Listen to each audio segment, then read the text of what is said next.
My Lord, oh Lord, I wonder, will I ever, sometimes I wonder, will I ever get home?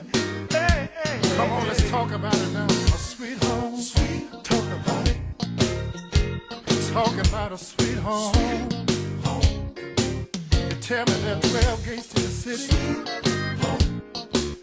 Broadcasting from the First National Bank Tower, this is KLEKLP Jonesboro, the voice of Arkansas Minority Advocacy Council. Jonesboro's community radio station. Your life, your music. KLEK 102.5 FM. Good Wednesday morning, Jonesboro. This is meteorologist Tim Root with your KLEK 102.5 forecast. Considerable cloudiness today and tonight, scattered showers, highs around 60 and lows about 45. The chance of showers will continue Thursday morning, then partial clearing in the afternoon. The high Thursday in the low 60s. Dry weather, sunny weather, a nice breeze for Friday, the high around 55 or so. Your life, your music, we're KLEK 102.5 FM. From Feature Story News in London, I'm Ollie Barrett. Italy is to close schools and universities until the middle of the month because of coronavirus, according to local media. Joe Biden's boosted his chances of being the Democratic candidate after winning a series of US state primaries on Super Tuesday. Thousands of people have fled their homes in fresh violence in Jonglei State in South Sudan. And the US military says it's carried out an airstrike on Taliban fighters in Afghanistan in response to them attacking Afghan forces. It's 9:01. KLEK LP Jonesboro, the voice of Arkansas Minority Advocacy Council. It's now time for Community Conversations, a program focusing on the people working to make the Jonesboro community a better place, while offering viewpoints from all sides of the issues. The views expressed in this program are those of the participants and do not necessarily reflect the views of KLEK 102.5 FM, the voice of Arkansas Minority Advocacy Council, or our underwriters or sponsors. KLEK 102.5 FM, good morning to you on your Wednesday. It's March 4th, 2020. This is the first Wednesday of the month, so you know what that means. We have Jonesboro Police Chief Rick Elliott in the studio with us today. I'm filling in for Kubila. She's a little under the weather, so we definitely want to keep her lifted up in prayer. But Chief, how you doing today? Hey, doing great. How are you? All right, so Chief, it's a new month. We're inside of a new year, and just kind of what's the latest that's going on with the police department? Well, I mean, it's business as usual. There's always something going on, but we are gearing up for our next session of our Citizen Police Academy program, which will start next Thursday night. I will say that we have had a overwhelming response this time for applicants, and we've actually had to turn some folks down for this session because we just had way too many. We ended up with well over 50 applicants, and we tried to keep the class down to around 28, 30 people. So I hate that we had to turn some folks away, but they will have priority seating for the next class coming up this fall. For those that you don't know, we do run this Citizen Police Academy program twice a year, one in the spring and then one session in the fall. It's a 12-week program, and we just educate the public about the police department, what we do, how we do it, and why we do it on a daily basis. Okay, and how does that make you feel to know that it has grown so that you're now having to turn people away, that there's this increased interest in policing? I think it's got to be great public relations for the department. Well, absolutely. It's been a huge public relations for the department. We've graduated over 300 people through this program since we started in 2015. And the fact that we have a large alumni group, folks that have gone through the program that stay with the and formed an alumni association and still want to be part of the police department on things that we do, especially our community outreach projects.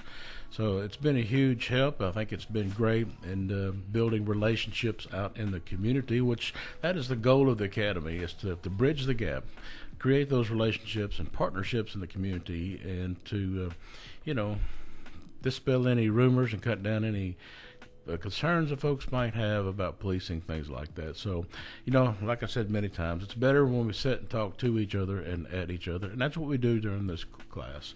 We sit and it's a two-way conversation. We learn as much from the people as they learn from us. So this is the great part about the program. So, like I said, it's been a huge success, and I'm glad that we've had this kind of turnout this time. But it makes me sad that I can't accommodate everybody this time. But like I said, we'll get them in the next session. And if we continue to have this problem, I may just have to look to try to find a bigger venue to accommodate the class. But we don't want to get too big where it cuts down on being interpersonal. You want that group. One-on-one Right. interaction. So we do a lot of hands-on segments during the course, and I don't want to take away anything from that. So we do have some interactive nights that we get the students involved in. And one example, which by the way, I did session 2 was the K9 on K9 night. So they took us in the back shed, and they had planted some contraband there, and they gave me the leash, and the dog found it, and he sat and let us know where the contraband was hidden Right. at. And of course, we also did the crime scene investigation where they made a mock crime scene, and we had to look for the clues and try to interpret what the clues meant. They had the blood spatter, like they had like a wall, it had like paper on it, and it had, so to the untrained eye, it's just a whole bunch of blood there. But Right. the officer explained like the direction that the blood was going in, how much or how little it was. Was it a big old blob of blood, or if it's like little drops? All of that meant something. It absolutely and does. He explained it. Yes, I spent many years doing the crime scene work and a lot of training in this area, and it all has specific meaning to the investigation. And once you get into it and start looking at it and analyzing it, then you can recreate the story that took place there. And TV shows kind of do police service a disservice, because they put things out there and they drive across town and work a crime scene, and they're back before the first commercial break, and they run all this stuff through the lab and get instant results before the show's halfway over. And sometimes the general public thinks that that's just the way policing is, and the reality is no, it's not. Some of these crime scenes that are complex, we may be there 4, 6, 8 hours plus processing the scene. So it's not a quick deal. That's time consuming. We move through these scenes very slow and methodical in what we do in the process. And you mentioned about the discussion between the officers and the community members that take part in the class. And one of the discussions that I remember that we had during my session, and it's something that the public don't understand since we're talking about crime scenes, is, to the public who may not know, for example, if there is a shooting on a public street and the body's laid out in the street, and I remember the question came up, well, why do the police just leave the body on the street like that? That's kind of inhumane. That's cruel. And the officer explained. So just kind of give a quick little abridged version of that. Just kind of give an example of the type of communication that happens during the courses. Right. Again, so if you have something that takes place on the street, and the unfortunate thing that somebody is deceased, and if that's where the incident took place and that's where they fell, then there's things we look for in the area: evidence, shell casings, any kind of edge weapon, the blood spatter that may be on the pavement. Things tell the story. We have to recreate this scene in court, so we have to take measurements. We draw out the scene, so we take measurements on how far the body is from the curb to the house to just whatever. So it's a time-consuming process. You don't just walk up and look at it, and we have to, when we go to court, we have to lay all this back out to a jury. How the scene looked and everything that's going on, then get into the suspect and how he or she was arrested and all the evidence that was compiled against them for court. And of course, folks don't understand, but again, it's the same thing inside a house. We'll work inside the house with the body for hours, and it's not that we work up to the room that the body is in. We start outside and work our way one room at a time through the house processing, and then sometimes it's hours into the investigation before we ever remove a body from the scene. And then once we're, again, looking at the body, you've got a potential of transfer of hairs and clothing fibers. If we got into a physical confrontation, there's a good possibility that the clothing fibers from your shirt could have transferred onto my clothing. Any kind of blood evidence could have transferred, saliva. I mean, so there's all kinds of what we call trace evidence that, we start looking at and looking for. And, it's when you make a case on a fingerprint or piece of DNA, then that's what it's all about. And that's satisfaction there, that the time and effort that you put into this, you brought a person to successful prosecution in court. And that's why I wanted to highlight that, to show that it's not just the officers just being insensitive. They want to thoroughly process the scene, collect all of the evidence that's needed so that the perpetrators of the crime, will be more likely brought to justice. But again, those are the conversations that we have during the CPA class. You get your opportunity to ask those questions and get honest answers. And speaking of questions, we do have a Facebook comment. Chris Sewell says, Session 2 graduate here. Well, what's up, Chris? Fellow Session 2 graduate. Right. Was one of the best things I've ever done, and encourage everyone in Jonesboro to do the same. Well, Chris, I definitely agree with you, as I've been talking about for the past couple minutes, of course.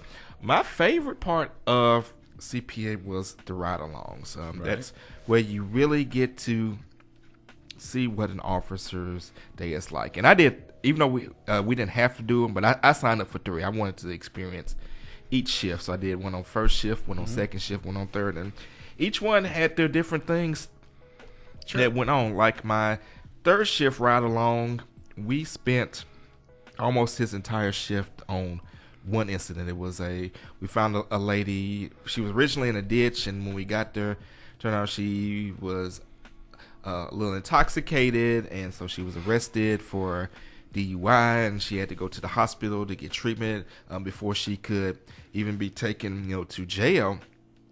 And from the moment we arrived at the scene to the moment when he finally dropped her off at the jail took 6 hours. Right. And so I remember the officer said, well, you can pretty much go home now, because I'm going to spend the last 2 hours of my shift just filling out the report on this one incident. Right. Yeah, it's nice like that. I mean, as you know, on day shift, there's a lot of traffic and things going on, so the accident rate is pretty high. And so evening shift, you still have a lot of traffic issues and people going home, and sometimes those domestic calls kind of pick up. And I actually, when I did one of my ride-alongs, we actually answered a domestic call. Right. So every shift, has a different set of dynamics on what the officers deal with day in and day out. But you're right. You get tied up on a DWI case. That's pretty much it for the whole shift, because there's a large volume of paperwork that they have to fill out for a DWI arrest and things we go through. And again, if a person was injured because of an accident, then we have to have them medically cleared at the hospital, if we're going to put them in jail. And speaking of medically cleared, I read something on NEA report to where there was a suspect that was arrested.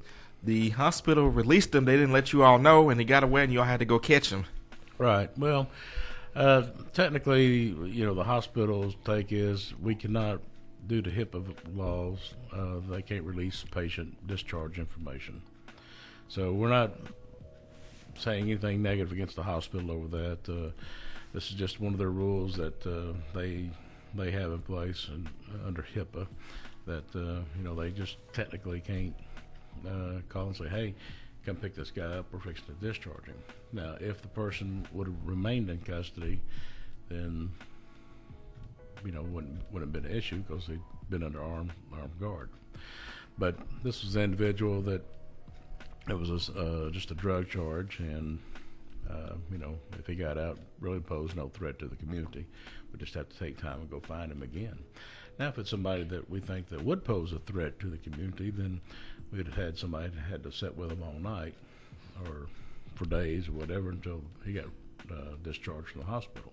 And it's kind of like what happened going back to my third shift ride along. The officer stayed with the lady the whole time, right. and And that meant even when they had to completely undress her naked to X-ray her, they couldn't, he couldn't leave the room. So, we got to see it all. Yeah.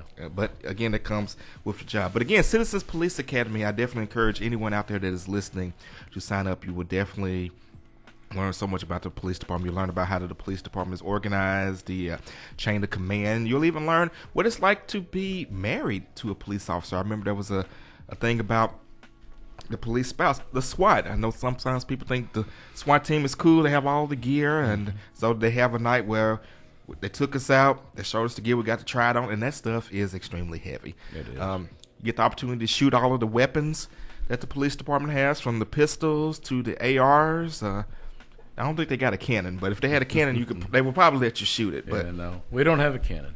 But you do get to, shoot the weaponry. You really just get fully immersed in, and you definitely will walk out with a different understanding. Now, me personally, I went in with an open mind. I wasn't an anti-police person. I came in just with a curiosity, and the curiosity was definitely satisfied. However, there were some people that arrived to CPA who were anti-police, and when they walked out, even if they still didn't agree with everything the police department did, they had a better understanding. And of course, the chief always said some of his biggest supporters were people who were originally anti-police. Right. Yeah, it's, we during the first night, we asked people, why are you here? What do you expect to get out of the class? And, we've had people come in and say, I don't really like the police. I don't trust the police, and I'm here to see what you do. And they've turned into my biggest advocates. So it's about education.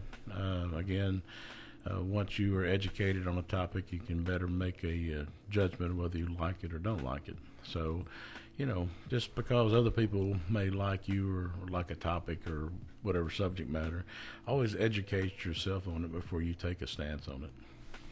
And of course, we mentioned earlier about CPA and the community outreach. There's several things that the Alumni Association are involved with. And of course, I got to always start off with my personal favorite one that I help spearhead each year is the Trunk or Treat. That's every year around about Halloween over between Marshall and Melrose, and JPD officers from other police departments in the area come together. They park their cars in a row. They pop their trunks. Kids can go, but they have their costumes on. Officers give them candy. They do face painting. KLEK, we provide music. We have bounce houses, all kinds of entertainment, and all of it is donated. Right. Just to give to show those kids that the police officers are there for them and to protect them, and to show that they're not big bad scary people. And then there's also the Shop with a Cop that is also very popular, where young kids, especially underprivileged kids who may not be getting any toys, or maybe not a lot of toys, the officers would take those kids on shopping sprees, get them nice toys, and put smiles on their faces. Coffee with a Cop, where you get an opportunity to sit down just in a relaxed atmosphere, just chit chat about whatever is on your mind. And what's some of the other ones? Oh, well, here spring's coming up on us, and we'll start community cleanup projects. And we partner with Dr. Coleman on the north side at least 2 times a year in different areas. And one, we get a cleanup going, but it's an interaction in that area with the officers and other people from the city, and just taking pride in your neighborhood and cleaning up some things that need to be cleaned up. So I think it, kind of getting off the topic of policing, but I think Jonesboro, every community or every area, every neighborhood needs to get together and clean up your area. There's a lot of trash on the streets and side of the roads now it's looking bad, and I think if we can get some groups together and take some time and get out and pick up our city, make our city look beautiful, that's what we need to be focusing on. And I think the mayor's talking about kicking off a project, keeping Jonesboro beautiful. All right. Well, of course, I'm sure once the information is released, we will definitely bring that to you. We will be having Mayor Perrin on coming up later on this month doing our KLEK Fund Drive. So we'll look forward to talking to the mayor about that and other topics. Got a Facebook shout-out to Stan Morris, who says, I love Chief Elliott and a great leader. And I actually agree, Stan. Chief is a great leader. So speaking of that, I think it's a good time to transition into an accolade that you recently received. In fact, I was interviewed for the piece. The Jonesboro Sun puts out their annual 12 that make it happen. I'm still waiting to get on that list. So if you listen out there, nominate your boy for that. But this year, Chief Elliott was nominated, and he is definitely well deserving. I definitely was happy to contribute to that, to give my thoughts on it as well. But Chief, just let's talk about that a little bit, how you felt about it. Well, I was excited. I was contacted by the paper, and they said I've been nominated for this award, and I felt honored to be in with others that were selected in something like this. There's a lot of people that make things happen in this town. It's hard to say that these are the top 12. There's thousands of people every day that are doing what they do for Jonesboro. But anyway, I was honored that I was chosen for this, and again, I appreciate the comments that you made on the subject, and it's just it's working together. And that's what a community should do, is work together.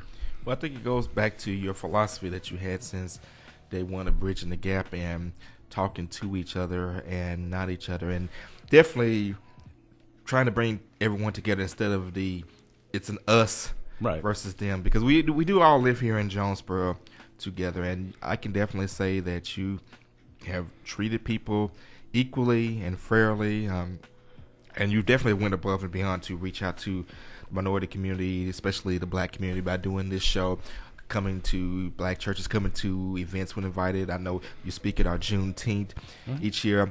Your outreach to the Hispanic Center, doing programs at the Hispanic Center. We all live in the same community, and we should all work together to solve any issues, problems, or whatever needs to be done, whether it's a neighborhood cleanup or whatever you got.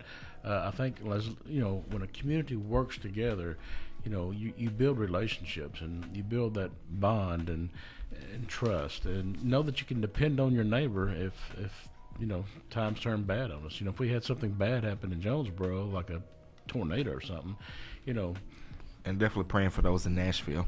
Absolutely. We know this community would come together and help your neighbor through these times. So we are one Jonesboro, y'all. That's right, and that's what we need to keep that in mind. We are one Jonesboro. And with that, we're going to get ready to go into our break. We're speaking with Jonesboro Police Chief Rick Elliott. We're taking your questions and your comments. You can give us a call at 870-277-1080, or leave your questions or your comments on our Facebook Live feed. Community Conversations will return in 5 minutes. This is KLEK 102.5 FM.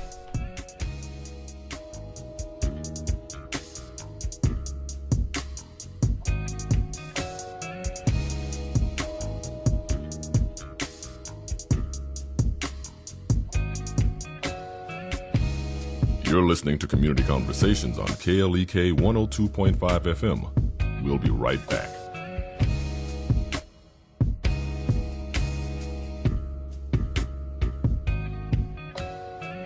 What did I learn from a fight with my wife? I'm Mark Merrill with today's Family Minute. Last night, Susan and I got into an argument. So is this simply a confession? No. I'd like for good to come out of it. So here are the cardinal relationship rules that I broke last night. First, I broke our 9 p.m. curfew on having serious discussions. We're usually tired and cranky after that time, so we shouldn't talk about important topics. Last night, it was really late, about 11:30. Second, I broke the one issue rule. Only talk about one issue at a time with your spouse. I let one small issue become many issues. For the rest of the rules I broke and how I made it right, go to my blog at markmerrill.com. Remember, your family first. Made possible by the Kappa Nu Omega chapter of Alpha Kappa Alpha Sorority Incorporated, a non-profit organization committed to service to all mankind. Kappa Nu Omega Alpha Kappa Alpha on Facebook. Family Minute is brought to you by the Guide Right Jonesboro Kappa League, a non-profit organization that guides young men to a life of achievement. Kappa League Jonesboro on Facebook, Jonesboro_Kappa League on Instagram, and Jonesboro Kappa League at gmail.com. Are you struggling with your mortgage payments? Call 888-995-HOPE to talk one-on-one with a housing expert about your options, or visit makinghomeaffordable.gov.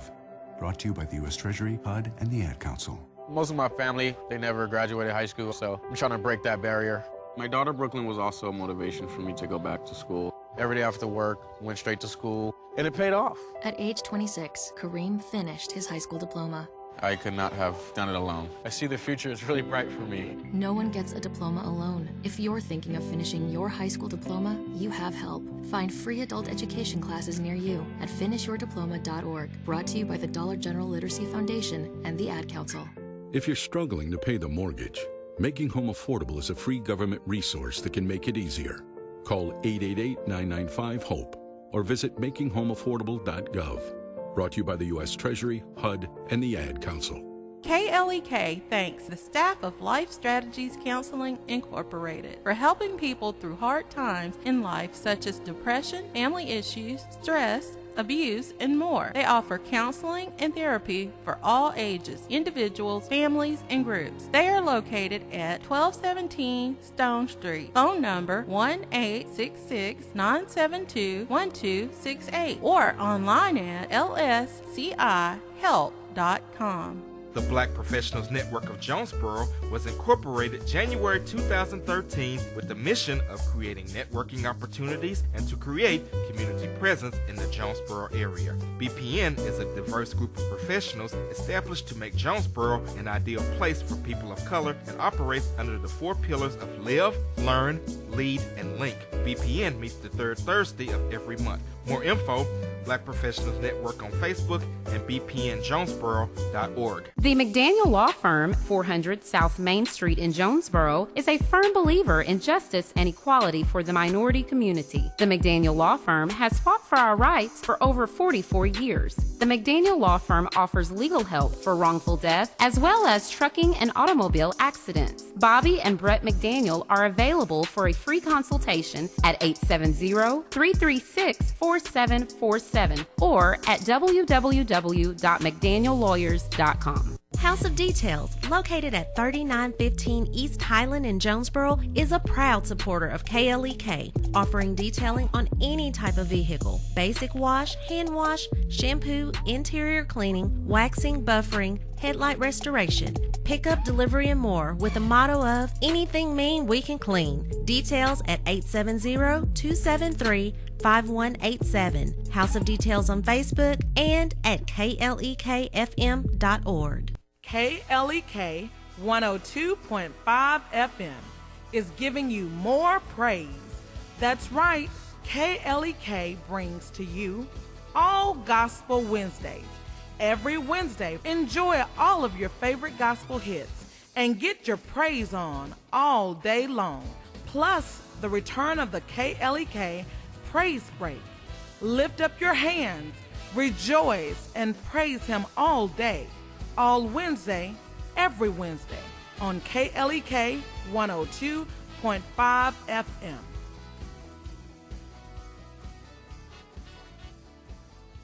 And now back to Community Conversations on KLEK 102.5 FM. And we're back on Community Conversations with our guest, Jonesboro Police Chief Rick Elliott. And if you have any questions or comments for Chief Elliott, you can give us a call at 870-277-1080, or you can leave your questions and comments on our live feed. And we do have a question from Sean Only, who says, just joining, I respect law enforcement and appreciate you.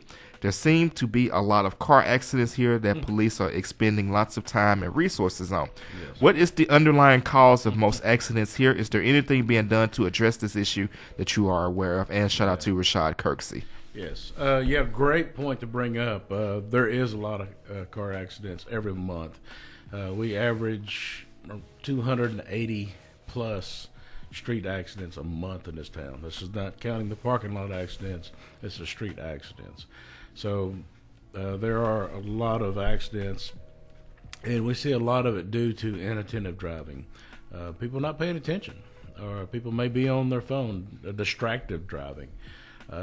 You can go down the road and people are talking on the phone, trying to text, whatever. And, we have done saturations and patrols on this kind of thing. I know one of the most annoying things is you're at a red light, the person in front of you, light turns green, and like 10 seconds go by. Yeah, and they don't take off. And by the time you get through, boom, it's changed again. Yeah, they're sitting there. Just That'll make you road rage. Wearing the keypad out, and people are passing by, and it's like, get off of Facebook or whatever you're doing. One, it's illegal. You're jeopardizing yourself and others, and you're holding up traffic.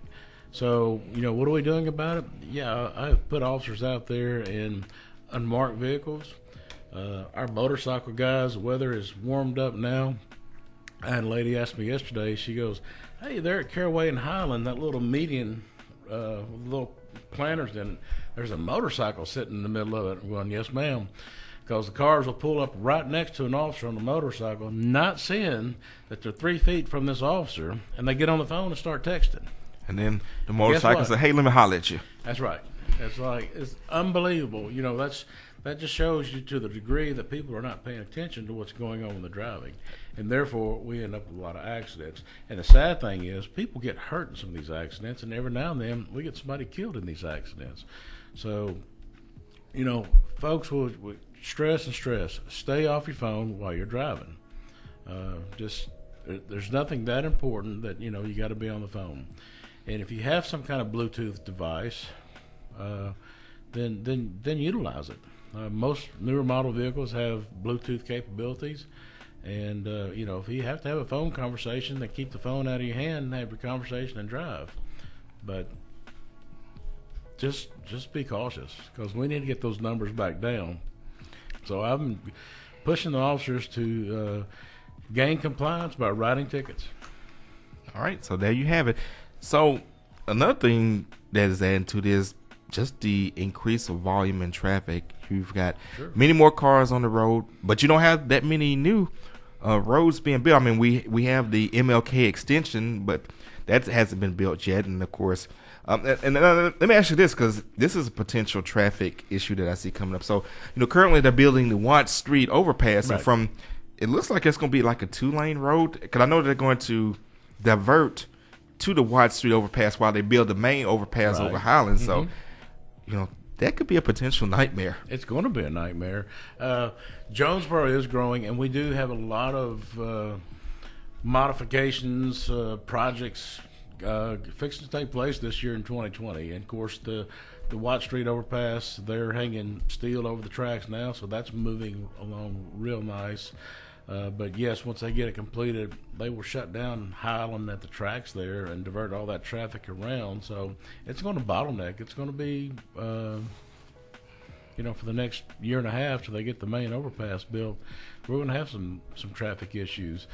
Caraway and Highland, that intersection is on the list for a redo, a makeover. They're going to take those islands out and put in double left turns all the way around and do some widening at that intersection. So it's needed. That is coming this year. And they're already working on Nettleton. Yeah. Nettleton, they're going to do relay the asphalt at Nettleton. It's already in progress. Right now, they're in the process of milling the road. There's a lot of bumps in the road, a lot of things areas where the road is buckled. They either got to have to dig that out or whatever. So they're doing the prep work for an overlay on that.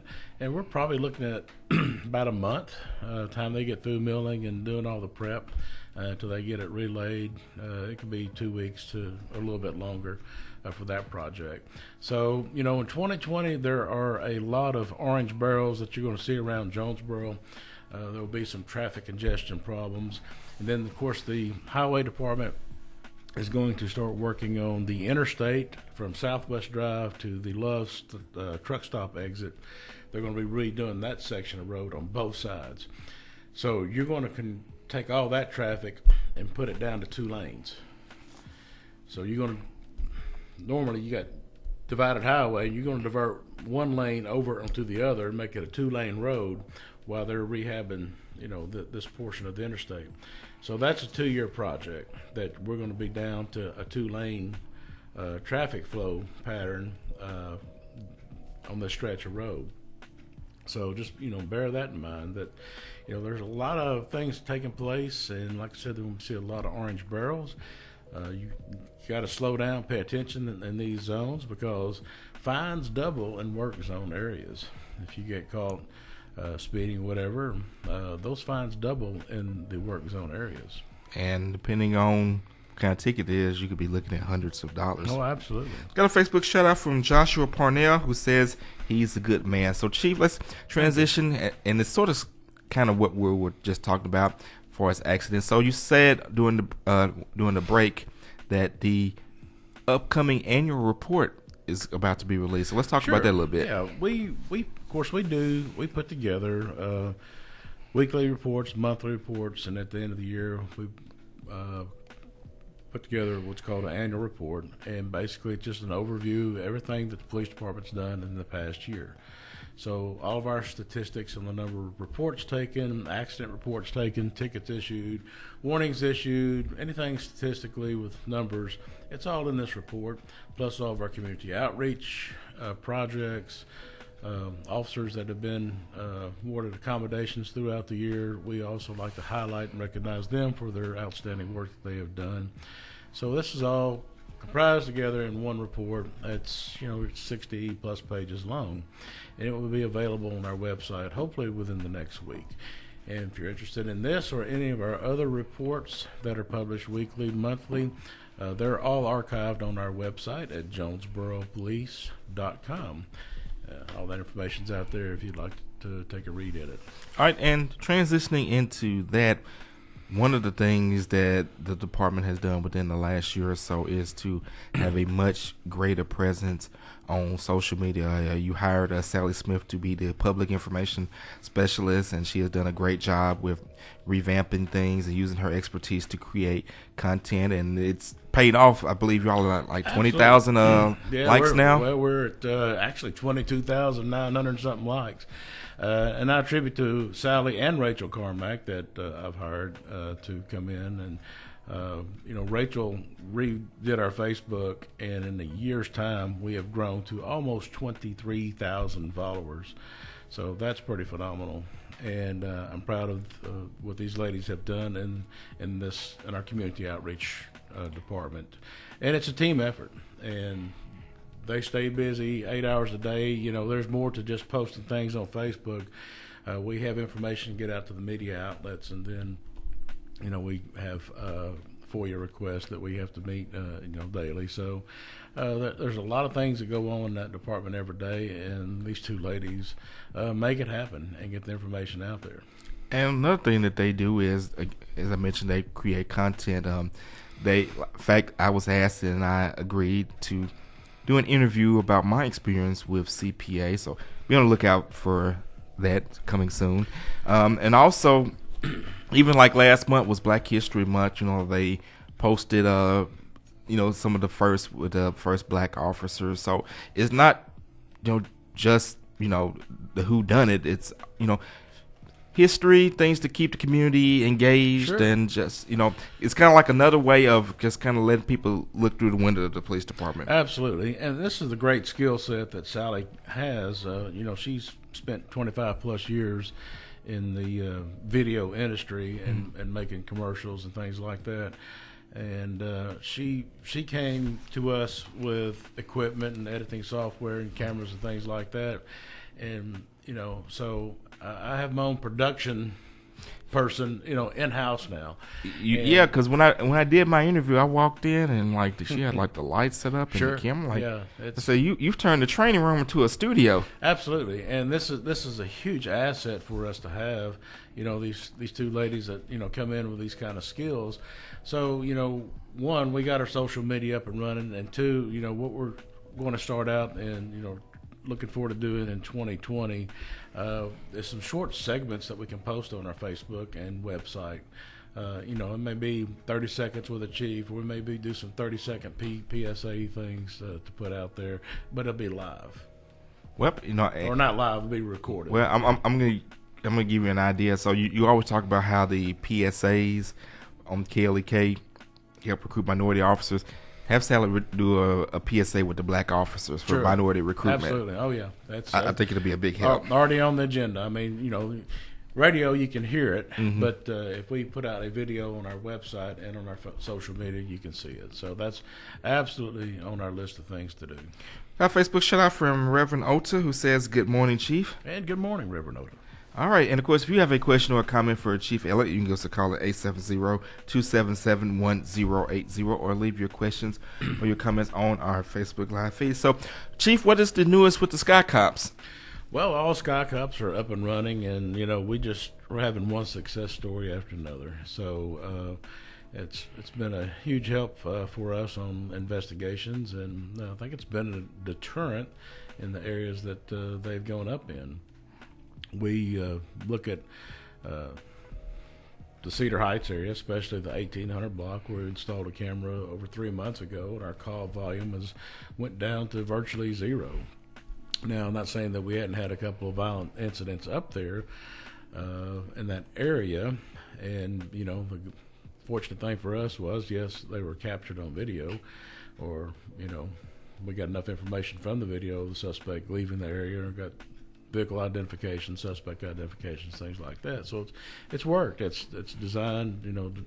It's done what it's designed to do. But more important, I think it's given the people up there a little more peace of mind that things have quietened down in the neighborhood, and we're not listening to gunshots all the time, and the police aren't here all the time, and so I think they feel better about the area that they live in, and hopefully they feel a little bit safer. And I think the reality is they are a little bit safer. And when you look at our crime mapping, that area is not a hot spot on the map anymore. It's again, the call volume is diminished.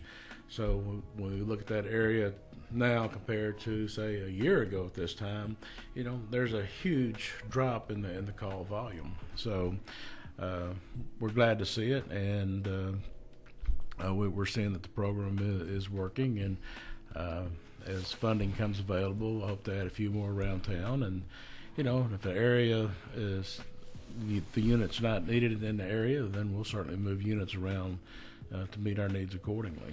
So, getting back to Cedar Heights, if the trend continues where there's not that many calls, there's not much going on there, could that eventually lead to the signs being taken down and the area no longer being declared a public nuisance? Yes, absolutely.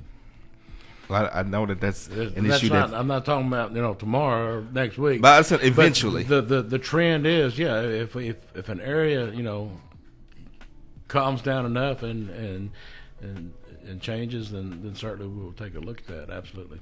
I know that's an issue that Sure. Future for Felons feels very strongly about. And I understand, but if I have a person that just got out of incarceration, and I would really oppose to putting them in an area that's known for a lot of activity. It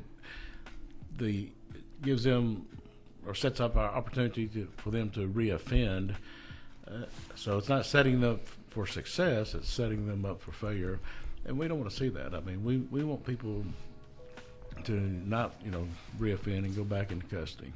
Incarceration is not always the answer, but sometimes that's where people have to start. All right. So speaking of incarceration and getting treatment, I believe the crisis unit is up and running, is it not? The mental health? Mm-hmm. Yes. So since that has been going, have you seen a decrease in incidents dealing with people where they could get that help instead of having to go to jail?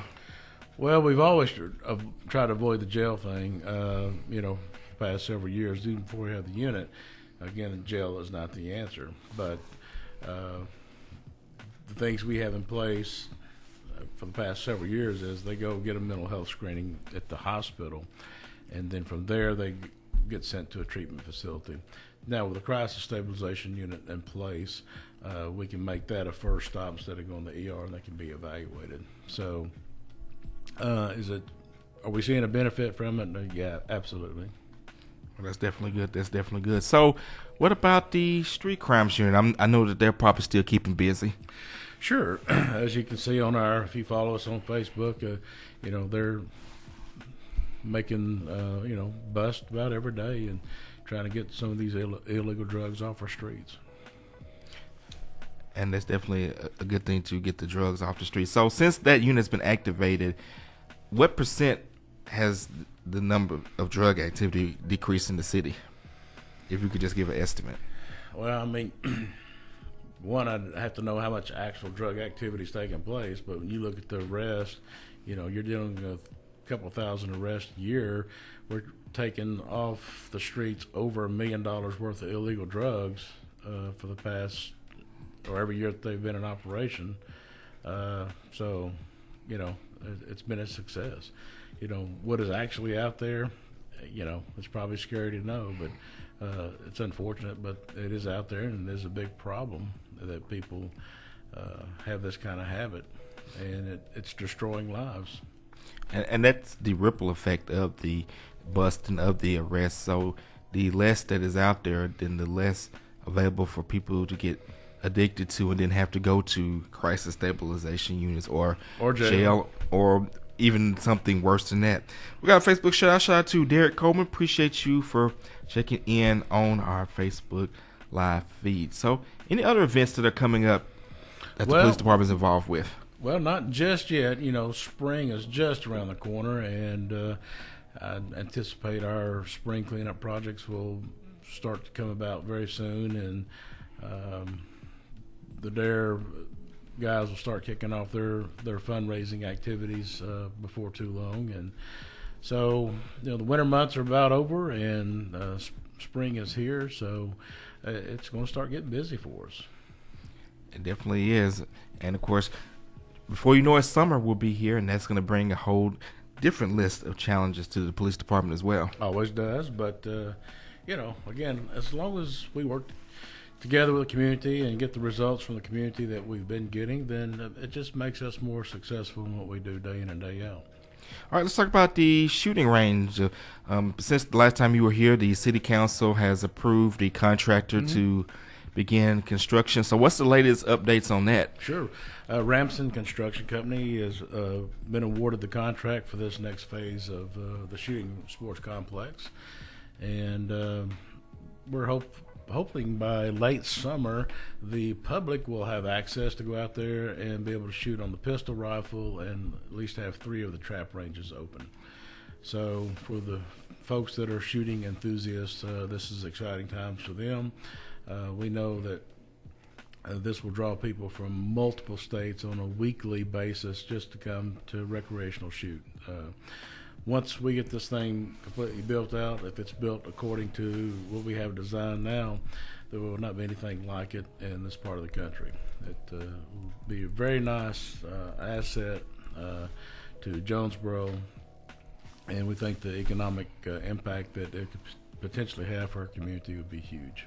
Got a Facebook shout out to Judy Castile. Appreciate you for checking in on our Facebook Live feed. We appreciate everyone who has checked in today. And, of course, we enjoy doing this. We've been doing this for 5 years. We definitely thank Chief for stopping by each first of the month to talk to the community, to answer your questions, to keep the community informed, because it definitely goes a long way towards building a better community. Sure does. All right, going to get ready to go into our next break, but don't go anywhere because we will be back with more. We're still taking your questions, your comments, and your calls. This is KLEK on 2.5 FM.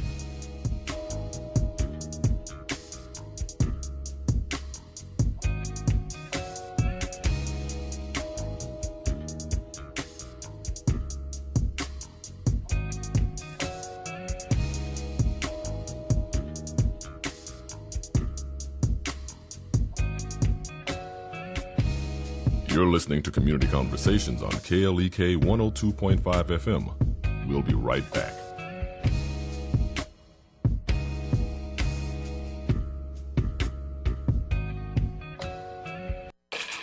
We're back with Money Matters. I'm Alfred Edmond Jr. Money may be leaking from your budget thanks to a practice called drip pricing, which the U.S. Federal Trade Commission defines as a pricing technique in which firms advertise only part of a product's price and reveal other charges later as the customer goes through the buying process. Here are some tips from the National Foundation for Credit Counseling and the Better Business Bureau on how to fight back against drip pricing. First, educate yourself. Know the difference between estimated price and actual price. Call to confirm the price of whatever you are purchasing. If calling a hotel, ask specifically about any resort fees. Don't be afraid to boycott companies. Tell those that practice drip pricing that you plan to discontinue doing business with them and that you will let others know why. I'm out of time, but check with Money Matters tomorrow for more tips to fight drip pricing. I'm Alfred Edmond Jr. for Money Matters, a product of American Urban Radio Networks. Made possible by the Jonesboro Alumni Chapter of Delta Sigma Theta Sorority Incorporated, focused on joy in our sisterhood, power in our voice, and service in our hearts. www.jonesboroalumnidst.org. Money Matters is brought to you by Bancorp South, offering checking, savings, loans, credit cards, and wealth management. www.bancorpsouth.com or 870-972-9800. Money Matters is brought to you by the Gears Foundation, a nonprofit organization providing students with assistance in their academic and career pursuits. Gears Foundation on Facebook, Gears_Inc. on Instagram, and the Gears Foundation at gmail.com. This is the sound of E. coli splashing around in raw hamburger juice on your cutting board. And it looks like Mom just put the tomatoes and onions on there, too. Don't let E. coli mosh with your food. An estimated 3,000 Americans die from a foodborne illness each year. So always separate raw meat from vegetables on 2 cutting boards. Keep your family safe at foodsafety.gov. Brought to you by the USDA, HHS, and the Ad Council. My job, finances, everything's so crazy. I just want to feel in control. With Sam, I can. Sam is Smart About Money, a free online resource from the nonprofit National Endowment for Financial Education. Get empowered. Reach your financial goals. Visit samican.org. KLEK is a nonprofit community radio station and has to rely on the support of listeners like you to continue to give a voice to the community. For the cost of a meal for 2, just $20 a month would go a long way to ensure you will get the music and information you need. Please take a moment and fund your support to KLEK. Every donation will help us continue this radio station, giving local people a voice on the airwaves. Our goal is to get 100 new donors. Please consider donating. No donation is too small. Learn more at klekfm.org. This portion of KLEK programming can be made possible by your business. Your support will help in educating, entertaining, and empowering the community by supporting local talent, serving the community you love, and providing information on issues you care about from a different perspective. Call 870-203-9951 or visit klekfm.org to learn how we can help connect you more with the community. KLEK thanks Charles and Candace Mabry and the staff of Mabry Smokehouse for their support of KLEK and dedication to the Jonesboro community. Mabry's offers Texas-style barbecue, beef brisket, pulled pork, ribs, rib tips, chicken wings, smoked sausage, barbecue fries and nachos, sides, and desserts. Located 1504 Red Wolf Boulevard, Jonesboro. Open 11 to 8 Tuesday through Thursday, Friday and Saturday. More info, Mabry Smokehouse on Facebook. KLEK 102.5 FM salutes small businesses. Small businesses promote local character and success, keeping money in the local economy, local jobs, entrepreneurship, community well-being, and so much more. Contact us today to learn more on how your small business could be featured on KLEK for as little as $25 per month. What if I could tell you when an earthquake would hit? Unfortunately, I can't. But shouldn't you be ready anyway? Go to ready.gov/communicate and make your emergency plan today. Don't wait. Communicate. Brought to you by FEMA and the Ad Council. And now back to Community Conversations on KLEK 102.5 FM. And we're back on Community Conversations with our guest, Jonesboro Police Chief Rick Elliott. And if you have a question or a comment for Chief Elliott, you can give us a call at 870-277-1080 or leave your questions or your comments on our Facebook Live feed. And we got a couple comments. Judy Castile says, morning, guys. Good morning, Judy. And Dr. William Stripling says, great, Chief. Thank you. All right, so, Chief, I was looking on the Jonesboro Police website, and it's definitely well put together and organized. It's easy to find things. One thing that I saw on there that we've talked about in the past but haven't said much about lately, something that is definitely helpful for the community, is the swap spots where people can buy and sell merchandise. So kind of tell the listeners out there about that. Right. We do have several swap spots throughout the city that if you do online trading or selling items, that these are locations that are typically recorded and that you can meet your individual in a safe place. And one of them is at the Jonesboro Police Department on Caraway Road. When you pull in the department, that whole line of parking in that area is under surveillance 24 hours a day, 7 days a week. And so you can just find a spot to park and make your transaction with your online bargainer, and you know. And not only is it safe, you know, as far as like prevent from getting assaulted, but you know, it also is a good deterrent against fraud, because you know, obviously if a person is trying to get over on you, you know, they're not going to be so gung-ho to meet you at the police department. Yeah, it's, you know, interesting when people bring up that you know, they say they want to meet at the swap spot at the police department, and then the person selling the item, you know, kind of backs out of the deal. It kind of gives you an idea that something may be a little shady going on in that transaction. And so, you know, there's a lot of scammers out there nowadays, and you know, you got to be careful what you do and say online. And for goodness sakes, be careful on these telemarketers that are calling and threatening to put you in jail because you owe taxes, or you may have a warrant, things like that. Folks, those are scams. Especially if they ask you to like pay with like a gift card or a green dot card. Hang something up. Like that. You're not going to jail. Trust me. If the IRS wants you, they will send you a letter in the mail. They're not going to call you and say you got to pay me something today or whatever.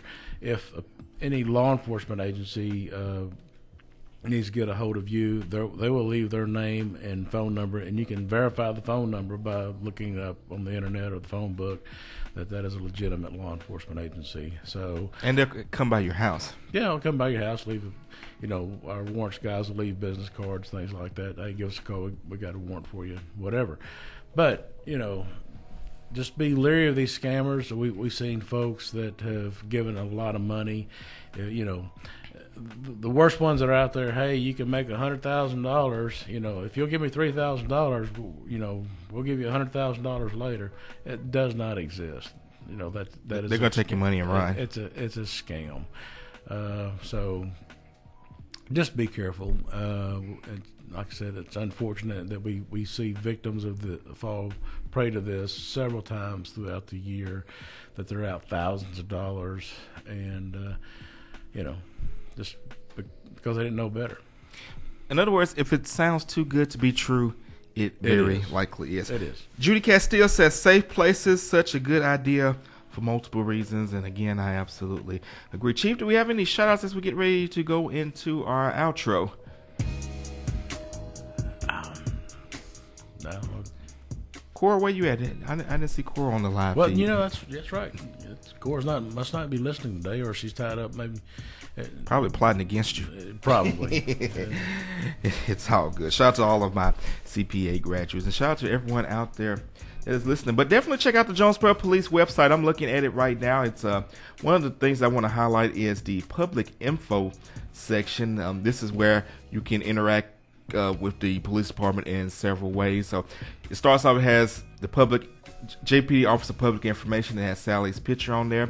You can fill out your FOIA, Freedom of Information Act request form, and then also it has links where you can do Crime Stoppers, so you can submit a tip, or where you can file to get a police report if you want a copy of it, or hopefully you don't ever have to use this, but if you feel an officer has wronged you, you can file a officer misconduct form. Or if you just want to tell an officer, great job, you can commend the officer as well. And then, as the Chief mentioned earlier, you can get the annual reports and the crime analysis reports. Cameron Elliott Dacus says, catching in. Hey, Cam. Hey, Cam. Good luck to you on your upcoming mission trip. Right. And God bless you as you get ready to do that. But again, check out that website, JonesboroPolice.com. You will learn a lot about what the police department does. And don't forget to sign up for Citizens Police Academy. It's full right now, but they will run it back in the fall. So don't wait. Go ahead and get that application in now so that you will get a spot. And of course, if you are interested in becoming a member of the Jonesboro Police Department, if you have a desire to serve your community, they do test each and every month, and that application is on the Jonesboro Police website as well. All right, Chief, I'll let you take us out of here. All right. Well, I just want to wish everybody have a great day, a great week, and be safe out there in what you do when you're traveling on the roads. Stay off the phones and pay attention. And looks like we've got a beautiful week ahead of us, and get out and enjoy it. And most of all, be kind to one another. All right, you heard it. This is All Gospel Wednesday, so that means we got great gospel music all day long. May God keep and bless each and every one of you. This is Community Conversations on KLEK 102.5 FM.